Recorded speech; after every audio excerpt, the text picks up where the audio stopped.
Hello Power BI enthusiasts. Last year, I volunteered with the Capital Territories Waterwatch to keep our catchments safe. In this video, I will demonstrate how I visualize their public data. If you want to know how the features were implemented, then please scroll down until you get to the video Advanced Uses of Power BI Bookmarks. Otherwise, please click on the icon on the bottom right to enter full screen mode.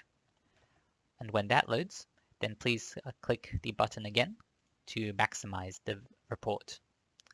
From the front page, you can click buttons to navigate the report. The first question I wanted to answer was where Waterwatch operates. You can click on the public data link to go to the website which is hosting the Waterwatch data, the Atlas of Living Australia. Here you can select all the Waterwatch sites, make a search for them,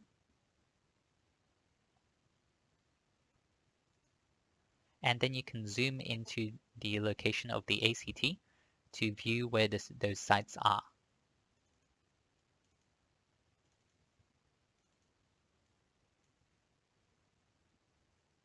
And now each site is shown as an orange dot, and you can click on it to get a bit of information. Let's see how it would look like to implement this within Power BI. You can click on the first button, and now you can see every site in the ACT. With the road map selected, let's filter for sites near the lake next to Parliament House, Lake Burley Griffin.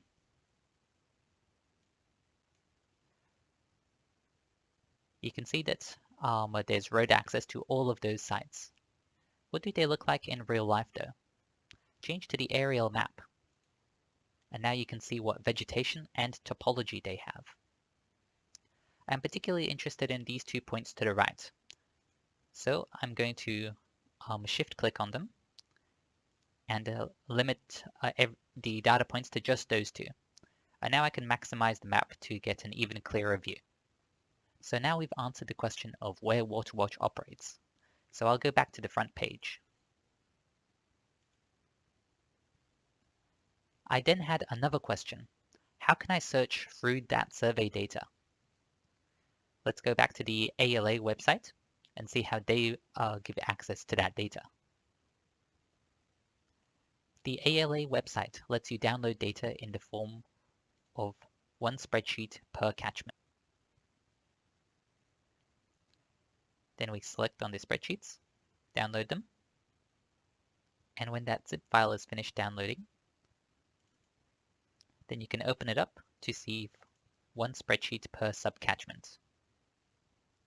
This has a couple limitations, such as if you want to analyze the entire data, you have to merge the spreadsheets together. And also you have to clean up the data. For example,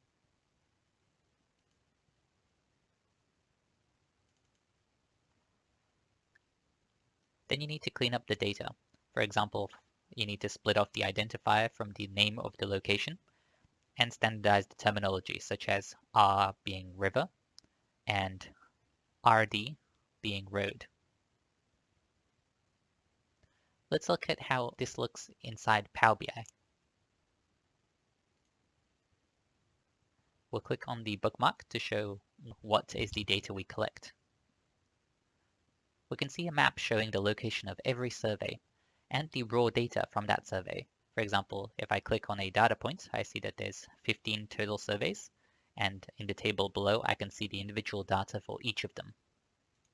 Then I can deselect to show all the data again. Let's filter for evening surveys. So I'll change the time to about 7 p.m.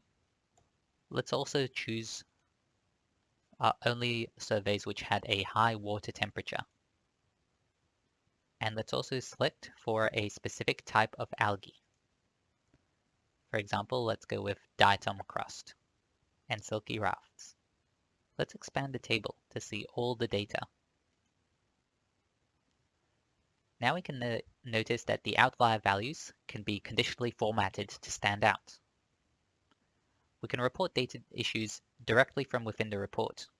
For example, I can click on a button here, and that's going to open up an email where I can type in what is the data issue and send it straight to the data steward.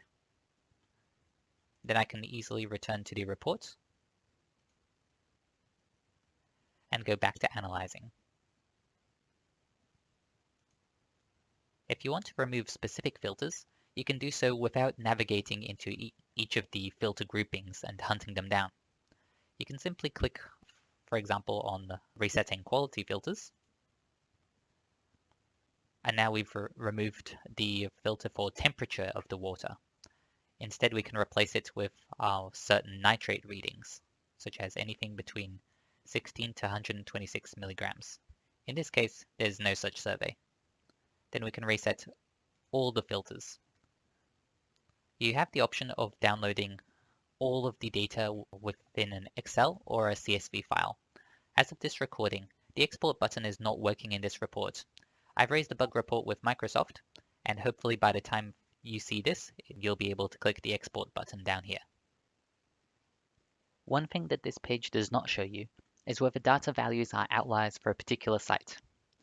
We mentioned how the table on the bottom does conditional formatting for values that obviously make no sense, such as when water temperature is over 100 degrees.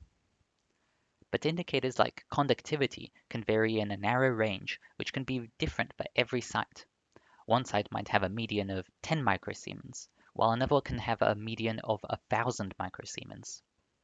To see site-specific outliers, let's pick a specific site through the map. And then let's drill through to its profile. Initially, we see the metadata about the readings for that site. Some users could look at these numbers and immediately pick out what kind of outlier we are dealing with. I prefer a more visual approach. Let us maximize the conductivity chart. I can see that conductivity is usually around 60 microsiemens, but in 2006 it had an outlier that brought its yearly average to 125. If I click that year in the main report, I can see how all the other indicators were behaving. I can see that phosphorus had a huge increase that year. Oxygen total and the oxygen percentage have also increased.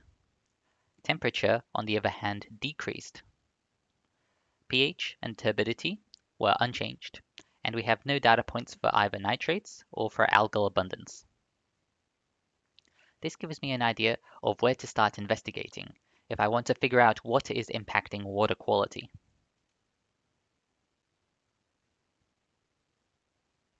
My final question was how to analyze that raw data to find trends. Let's go back to the front page and look at the analysis page. The main limitation you'll encounter is your imagination. The analysis I wanted to do was how geographic data changes over time. In these four maps, you can see data points for the average readings in that location, colored darker if the readings are out of normal bounds. These buttons give you an idea of what each of the colors means, and you can click on them to get a bit more information. Right now, the maps are showing the average across the lifetime of surveys for that location. I wanted to show how the quality changes as a time lapse, year on year. You actually can't do this with the out-of-the-box visuals. However, you can download custom visuals to add new features. In my case, I've added this time axis on the top left. Now, when I press this button, I will see the changes in the readings for sequential years. I've currently got a filter for the Yas area, and if you'll have a look at these four locations across the Murrumbidgee River, then you can see how the nitrates quality changes over time. Some locations aren't surveyed every year, so they might disappear from the map. Here we go.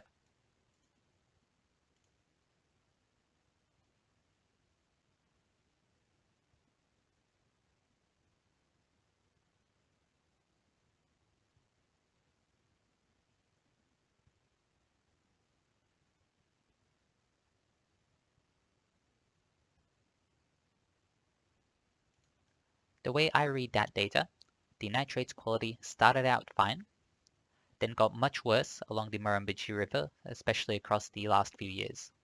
Potentially this is because of the construction that is happening upriver. If you want to look at other quality indicators at the same time, Just click on the time axis and see how all the maps change at the same time.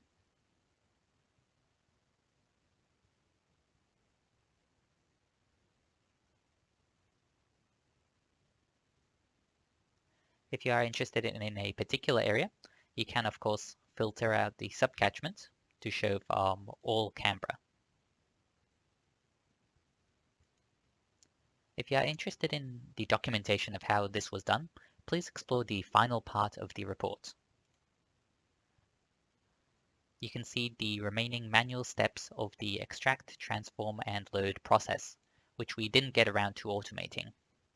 You can also see how the volunteers collect each water quality data point. For example, you might want to know how the pH values are measured, and this is from the very manual that the volunteers use.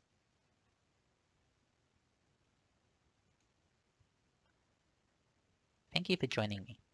I hope you have some ideas on how to explore your own data. If you have any questions about this report or business intelligence in general, please drop me a line.